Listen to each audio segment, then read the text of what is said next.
odayaasha dhaqanka ee gobolka Bari oo maalintii shalay kulan la qaatay saraakiil ka socota isbahaysiga NATO gaar ahaan ciidamada la dagaalanka burcadbadeeda ayaa waxa ay ka warbixiyeen wadahadalkii dhexmaray iyaga iyo saraakiisha NATO iyo waxyaabihii kulankaasi uu ku saabsanaa. nabadoon Cabdiqaadir Axmed Ibraahim Xarroog oo ah gudoomiyaha nabadoonnada gobolka Bari hogaaminayana odayaasha kulankaasi ka qayb galay ayaa telefishinka caalamiga ah Cable TV waxa uu uga warbixiyay kulankaasi iyo waxyaabihii looga hadlay.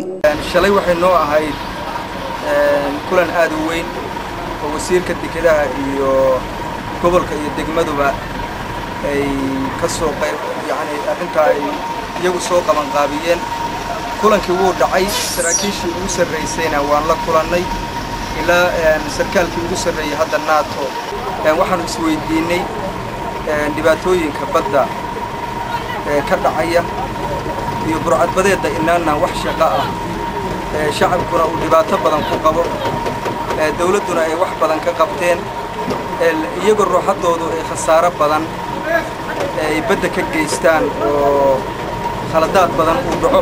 nabadoon Cabdiqaadir Xarroog waxa uu kaloo sheegay inay kala hadleen ciidamada NATO arrimaha kalluumaysiga iyo in la eego ammaanka dadka badeecadaha ay uga yimaadaan wadamo ay Yemeni ka mid tahay, gaar ahaanna deegaano ay ka mid yihiin Laasqoray iyo Caluula.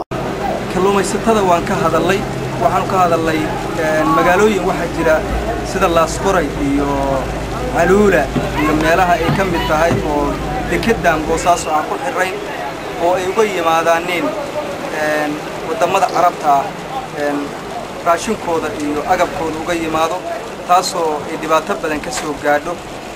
marka inay iyada ruuxadooda taas ay aad isaga xisaaraan. Xuseen Xasan Xuseen Xuska, Somali Public Radio, SBR Boosaaso.